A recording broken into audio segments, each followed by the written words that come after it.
Okay, so I'm going to start off by doing a spoken word that I wrote about kids I went to elementary school with. Clay was big. Big in all the wrong places. Big voice, big head, big belly, big bad combination of medication for every attention and mood disorder that could fit on a prescription.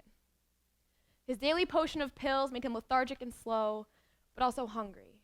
And so his belly kept growing, devouring his confidence till all he needed to do was feed us lies so that he too could believe them. His dad was a race car driver. His uncle had a shark. On Thanksgiving, he went to Europe to film a commercial for a French amusement park. Dustin spent more time in the hall than the classroom. Given stress balls and special chairs, he threw them wildly during a tantrum, knocking the air out of an unsuspecting Sarah B. After his second year of second grade, I never saw him again. I heard he moved to Florida with his mom and younger brother. I heard he was in a special class. I wonder if it was taught in a hallway. Alex said he would be the president of the United States.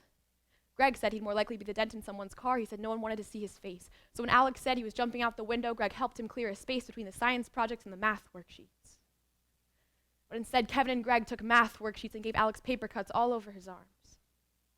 His silent tears were the only sign of pain, face and body stiff with disdain, taking it with all the courage of a great politician.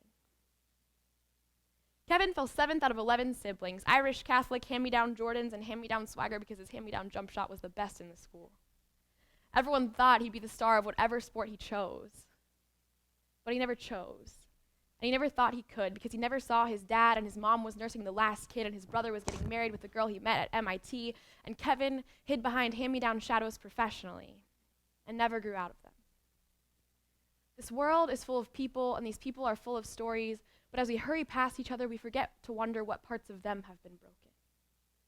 If our stories are never spoken, will our heartbreaks make a sound? I wrote their stories down because I don't know how to start my own.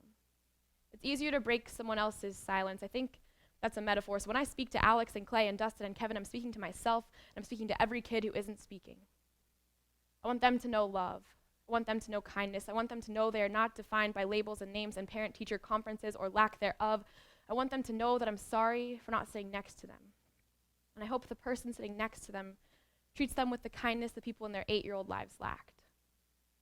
I hope Dustin went to college. I hope students someday study stories that Clay wrote. I hope Kevin climbed out of the shadows. And Alex, whenever you run for president, I hope you know you have my vote. So I want to share that with you because I think that stories are extremely powerful. I'm going to talk about the importance of stories relating to our own self-acceptance, the acceptance of others, and how the interaction of the two can make our lives more meaningful. I'm a psych major, and schema theory is a really important aspect of psychology. It basically means that we organize all of our knowledge into units. So I like to think of our brains as big warehouses full of boxes. And every time we receive a new piece of information, we sort it into the appropriate box. This is really important. It's integral to our understanding of the world. It helps us sort and retrieve information much faster, but it can also be problematic. Because a lot of times these boxes come with preconceived notions and assumptions that lead us to place judgment on people. And once we've put someone in a box, it can be really difficult to change where we've placed them. But this is where stories come into play. And I've told you about people you don't know. And I said in my poem that it's easier for me to do this because there's no vulnerability in that. I don't have to own those stories. But when I talk about myself, putting myself in a place of vulnerability really scares me. And I'm talking about the importance of it, so I feel like I owe you guys a little something. So 1998, great year. Great year for the Bulls. You know, Winter Olympics in Japan is awesome, I think, probably. During this year, I saw Michael Jordan play basketball for the first time on TV. And I decided I would become him, obviously.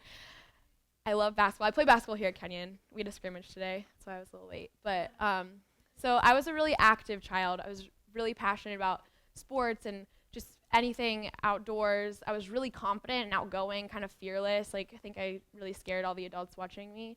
But at the end of 1998, I got a haircut, which was intentional for maintenance purposes. You know, like, I want to play basketball all day. I don't have time to brush out the tangles. Like, well, who has time for that? So I was happy with this. But it was really problematic for a lot of people because, I don't know, you can tell, but I looked like a boy. So My interactions with people changed a lot, and it really affected my self-esteem. And I wasn't as outgoing after this because every day, multiple times a day, I had two choices. The first choice was to correct people, a lot of times adults, get myself out of those boxes they put me in, say, no, I'm actually a girl. And that was a lot easier said than done. And when I would do this, often the interactions weren't positive. Sometimes they wouldn't even believe me, and that was just really awkward. I would just run away probably.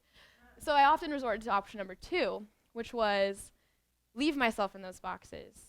Let them believe what they wanted to believe, move on, keep my story inside. And this was easier than it should have been.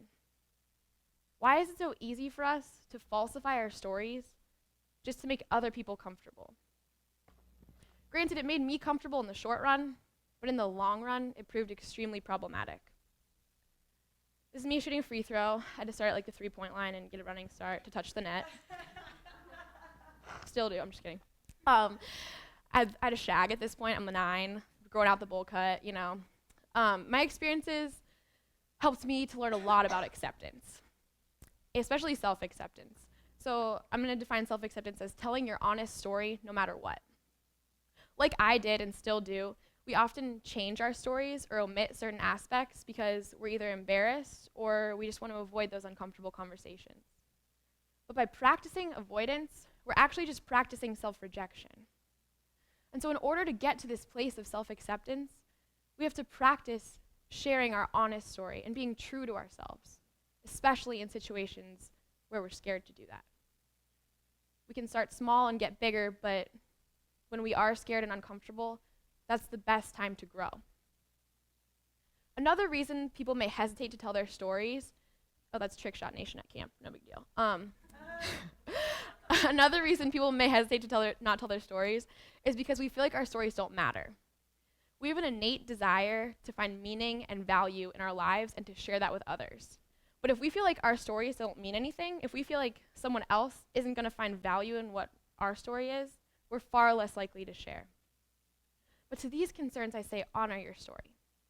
Honor the value in telling your story, because the content may not speak directly to someone, but the act of sharing holds far more value than you may realize. And this is where self-acceptance can interact with the acceptance of others. Because when you share your story, when you put yourself in that place of vulnerability, you're opening the door for someone else to share their story. You're opening the door for me to be vulnerable. I'm not necessarily going to walk through it. I may turn and run, but it's there, and that's really important because in this exchange of stories or the opportunity of exchange, in this doorway to vulnerability, that's where our deepest connections are born. And in these deep connections, when we continue to share and receive stories, we truly see the meaning in our lives and how that interacts with other people and how others can find meaning in our lives. So, accepting others. Really important part of this is give other people a chance to tell their story. Sounds simple, and it is, but it can happen in a variety of ways. So the most obvious is to seek stories out. Ask questions, show your curiosity, show your interest. People really appreciate this, and it shows that you genuinely care about them. But let's think even more basic. Don't tape up your boxes. Give the world an open energy. So what do I mean by open energy? I like defining things by their opposites, so closed energy. We've all interacted with people who give off a closed energy. These are people who are really set in their assumptions. They've put you in that box, taped it up, put it on the shelf, that's who you are. When I think of my childhood, I can pinpoint interactions I've had with people who give off closed energies because I often began my story, began my truth with the words, I'm sorry. I'm so sorry, I'm actually a girl. I was apologizing for my truth that was inconveniencing them, and that wasn't a positive interaction. It did not encourage me to share more. It did not encourage me to seek out their story. So how can we give an open energy? By not letting our assumptions dictate our interactions. Put people into boxes.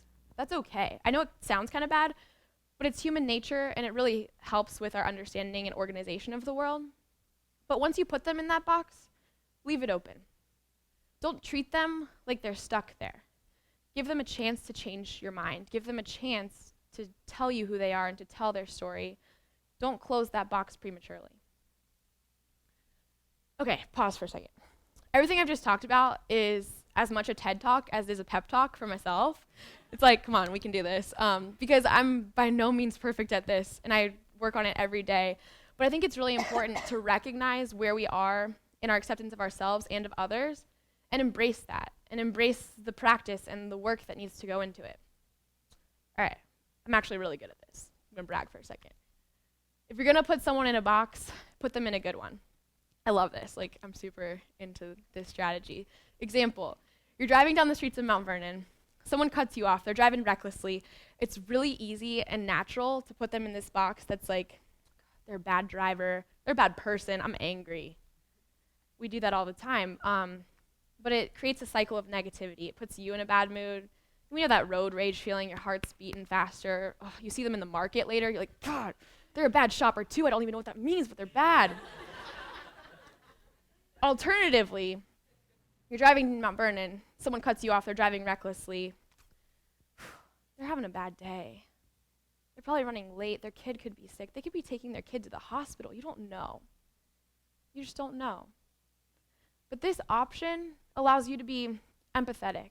We've all had bad days. We've all been late. You see them in the market, hey, how are you? Having a rough day. I'm so sorry, I feel that. I've been there. That's a positive interaction. That's an open energy. That's the chance for a story. We always have a choice.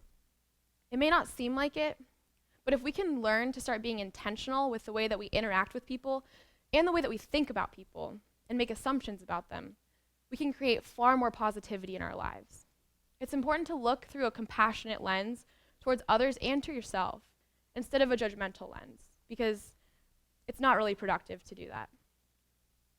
So, if you've gained one thing from this, what I've talked about, I really hope that you know that your story can give my life meaning.